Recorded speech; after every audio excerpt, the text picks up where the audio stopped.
जहां पर कुछ होता है उसे शरीर या क्षेत्र कहते हैं, और इस होने का जहां पर प्रभाव पड़ता है, असर होता है, उसे क्षेत्रज्ञ कहते हैं। बात बड़ी सूक्ष्म है, बारीक है, इसे बड़े ध्यान से समझना पड़ेगा दोस्तों। हम अपने शरीर से अलग हैं। जो हमारे शरीर में होता है, जैसे कि कोई विकार, तो उसका असर हम पर पड़ता है।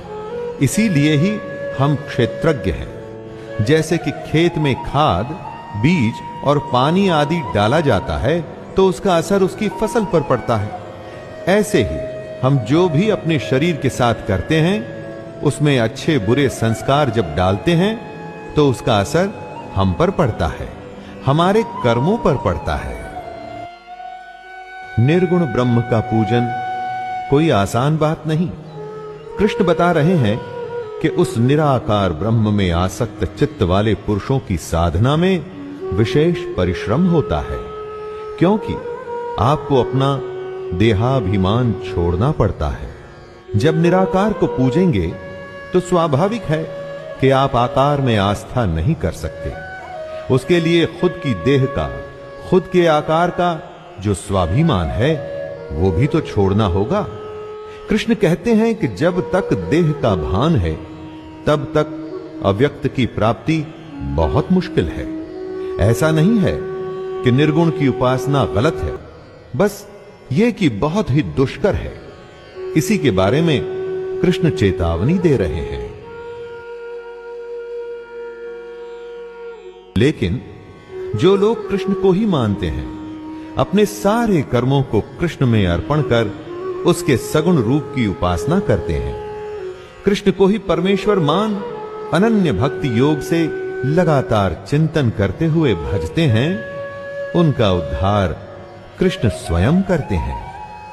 कृष्ण अर्जुन को बताते हैं, हे अर्जुन, मुझ में चित्त लगाने वाले प्रेमी भक्तों का मैं शीघ्र ही मृत्यु रूप संसार समुद्र से उद्धार कर देता हूं। दोस्तों, पुस्तक से पढ़ाई आप स्वयं करके भी एग्जाम्स में पास हो सकते हैं, कोई रोकने वाला नहीं।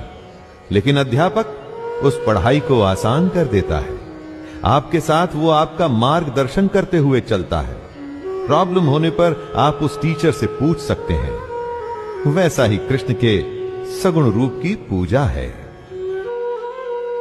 कृष्ण अर्जुन को सलाह देते हैं कि उसको कृष्ण में मन को लगाना चाहिए, कृष्ण में ही बुद्धि को लगाना चाहिए। दोस्तों, अपना मन और बुद्धि दोनों अगर आप कृष्ण में या अपने लक्ष्य, अपने काम में लगा देंगे, तो फिर वो काम कितना भी मुश्किल हो, आप उसमें लगातार लगे रहेंगे, अपने लक्ष्य की ओर हमेशा बढ़ते रहेंगे। ऐसा ही कृष्ण भी कहते हैं कि उनमें मन और बुद्धि लगा के भक्त फिर उनमें ही निवास करने लगता है। इसमें कुछ भी संशय नहीं है। जिस भी वस्तु या काम में मन और बुद्धि दोनों लग गई, तो फिर आप उसी में ही तो निवास करने लगते हैं, उसी काम को जीने लगते हैं। और यही बात श्री कृष्ण सिखा रहे हैं।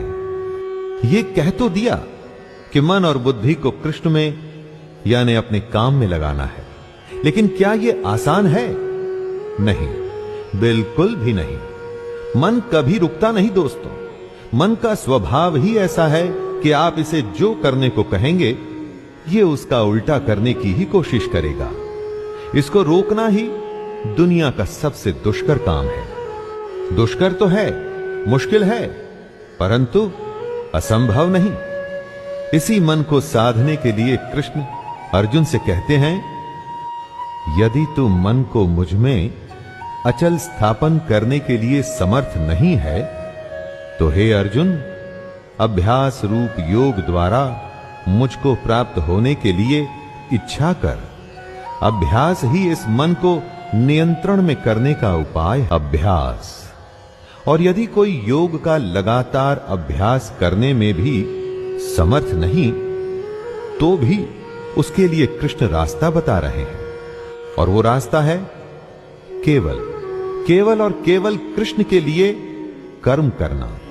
अपना हर कर्म कृष्ण को सौंपकर अगर आप अपने मन, वाणी और शरीर को भी कृष्ण को ही समर्पित कर देंगे तो भी आपको ईश्वर की प्राप्ति हो जाएगी। दोस्तों, इसका मतलब यह बिल्कुल भी नहीं कि आप 24 घंटे कृष्ण की पूजा पाठ में लगे रहें।